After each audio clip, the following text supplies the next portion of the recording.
Hi everyone, welcome back to the channel. This is a video on the very first section of the Russia in Revolution International A-Level course. This is obviously directly relevant for all international A-Level pupils studying this topic. However, if you're doing the USSR topic at GCSE, if you're doing the Cold War topic at GCSE, this is still good background knowledge. You don't need to know all of it. Hopefully you'll find it interesting, but if you're an A-Level pupil, this will be really, really useful. Here is a homemade meme directly by me. Hopefully this will make sense and you will maybe smile or at least exhale out of your nose in the next few minutes.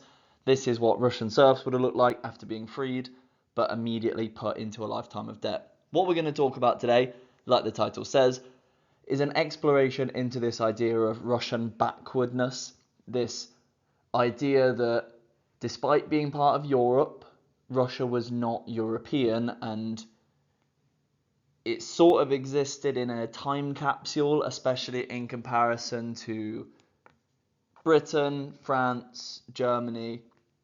Russia is undoubtedly backwards when contrasted with these countries, and we're going to try and understand why in this video here. Best way to think about it is look at this picture that I've put on the board here. These are Russian peasants in the year 1880. If you were to think of these being British peasants or French peasants, you would put them in the 1600s. Russia is so far behind Western Europe for a multitude of reasons that are going to be looked at now. Firstly, Russia is fairly unique in Europe at the period because it is an absolute monarchy still.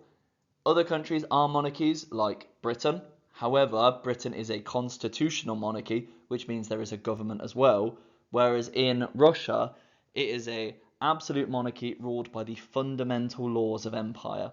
This means that the emperor is autocratic, unlimited, the one and only authority in the entire country. If you had to compare him to someone, it would be, Louis XIV level power, the guy who famously said, I am the state, it is the law because I said it is. That is the system that Russia still has. In the 1880s, most of the world, especially Europe, has moved on past this idea of absolute monarchs. Not Russia. Russia is still very committed to this idea. And like I said already, there's no representative government, unlike basically the rest of Europe at this point. There is advisory government, but really it's a student council. I'm sorry if you're on the student council, but they don't really have any power, just like the Russian civil service at this point. Because if you criticize the Tsar, if you wrote something about him, if you said something about him, and you were heard by the wrong person, you could genuinely be executed for this. You would be exiled to Siberia, which is the frozen tundra, really cold part of Russia. This is not good for the country because leaders need feedback. Leaders need different voices. They need different perspectives to get good decisions. Everyone is either too afraid to criticize the Tsar or they just don't bother, meaning that things don't ever get better. There's also something called the Okhrana, which we'll talk about a little bit later.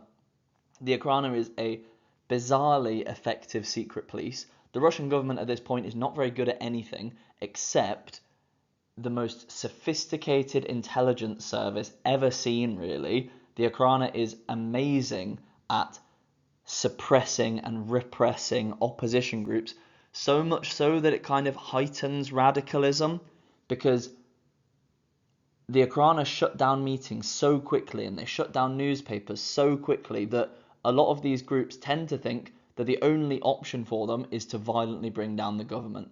So it's one of those weird things that the secret police are that good at their jobs that they actually create more problems for themselves. Secondly, there's 5 bullet points on the slide there. Come on, Mr. Tully. The Russian Orthodox Church is really powerful at the time, and this isn't a problem, of course, but the main issue is that they still really believe in the divine right to rule, which means that Tsars don't think that anyone is allowed to criticize them. Another point is the social stratification of Russia at the time. 0.5% of the population rules 99.5% of the population. Ordinary people, even like some influential rich people, have zero representation in the government. And going in with that social stratification, 80% of the population are serfs, they're peasants, they're called the dark masses. I've put literally and figuratively there. They are the dark masses in that they are extremely illiterate, sort of politically backward, but also that figuratively the dark masses because the leadership of the country don't know anything about them.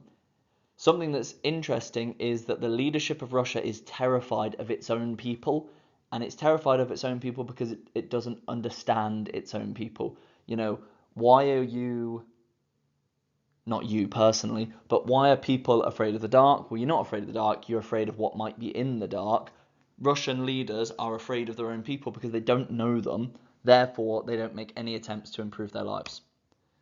Also, the peasants are very backwards in the way they farm. Most places are doing grid farming, which is you split a field into grids.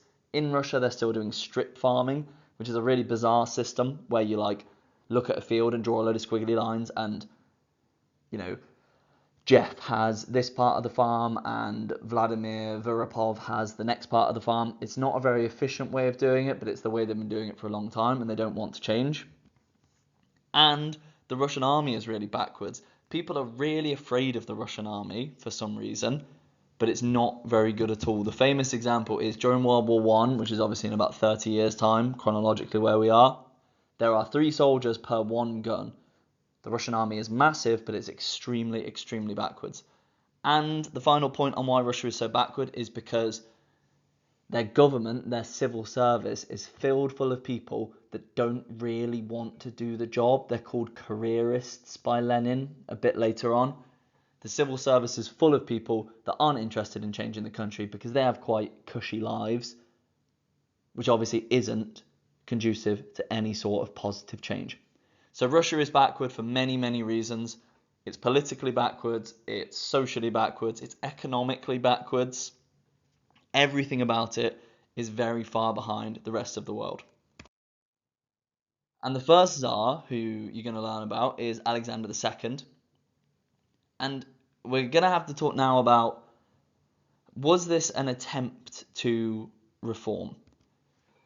Firstly, a key debate here is there's kind of 2 groups within Russia. There's the Westerners and then there's the Slavophiles. Westerners are people that want to be more like Britain and France. Slavophiles are the people who believe that Russia should be like Russia. It's okay that Russia doesn't have the same government as Britain. It's okay that it doesn't have the same economy as France. We're our own thing and we should just be our own thing. There's the annoying people who've done their year abroad and they come back saying buenos dias and gracias. And then there's the people who've never left the country and don't want to and never want to change. Alexander II does something quite amazing, where in 1861 he emancipates, he frees the serfs. He says to the serfs, congratulations, you are now all free. He also does a pretty amazing thing where he creates something called the Zemstva. The Zemstvas are sort of like mini local councils, little local parliaments that can deal with local issues. That's pretty cool. He also does some legal reforms. He introduces juries, which didn't exist before apparently, and he invents this really groundbreaking concept called you have to give evidence in order to convict someone of a crime. Groundbreaking stuff. It's a little bit late for high fives on that one. It's 1874, but he still does it. He also relaxes universities. He allows universities to read foreign books and gets rid of some of the university's power to expel people for saying the wrong thing. But all of these come with pretty significant caveats. So firstly, he emancipates the serfs, but in order to not annoy the landlords, he immediately puts redemption payments, they're called, on them, which means that a serf is now a peasant, but they are now in 49 years worth of debt to their landlord that they are now going to have to pay back. So they've gone from living and working for their landlord for free to now getting a salary, but now they have to pay rent and debt to the landlord who was originally employing them as a serf, so nothing has actually changed for them. Secondly, the Zemstvas are created, but these are purely advisory bodies. The Tsar, the actual government, does not have to listen to any of them. The legal reforms, look, we'll give him a high five on that one. That's pretty cool. And when we say there's a relaxing of the universities, they're still incredibly censored. So you have to kind of think to yourself, was Alexander II a Westerner or was he a Slavophile? He did do some things that put Russia in the right direction, but did he do them enough? Did he make a sincere attempt to reform Russia? Or was he just kind of, sort of dipping his toe in the pool, could have done more, but just decided not to? Something that's very confusing here is he's actually assassinated in 1881. Hopefully you're scratching your head there a little bit, because he has actually done a lot of stuff that's put Russia in the right direction. So why on earth would he be assassinated? Well, he's actually partly assassinated due to his own actions. He relaxes the universities. He allows more groups to meet on campus. One of the groups that meets in a university is called the Narodnya Volya, or People's Will. They will eventually assassinate him. When I think of Alexander II, I think of one quote, which is, if he wanted to, he would. Alexander II half-heartedly tried to reform Russia, but because he didn't fully commit to it, Russia remained basically as backward as it was when he became Tsar. So now he's dead, someone else is going to take over. No prizes for guessing who. Oh my god, it's Alexander III. As you can see from the meme there, God knows what the People's Will were thinking when they assassinated Alexander II, because if Alexander II is a reformer, boy oh boy, Alexander III does not share his dad's opinions. And that's kind of obvious why. His dad tried to give greater freedom to the people of Russia, and he was killed for it. If your dad was killed by your people after he had tried to give them more freedom, you're probably not going to want to give them more freedom. He does something called the Great Reaction. So he passes the Statute of State Security, which effectively declares a state of emergency in Russia, undoes a lot of Alexander II's liberalization. He basically gets rid of the Zemstva and introduces something called land captains. Land captains are from the cities. They go to the countryside to keep an eye on the peasants. He then, quite cleverly, decides to reinstate university censorship. Radicals are kicked out of university. People like Vladimir Lenin's older brother is kicked out of university because of Alexander III's reforms.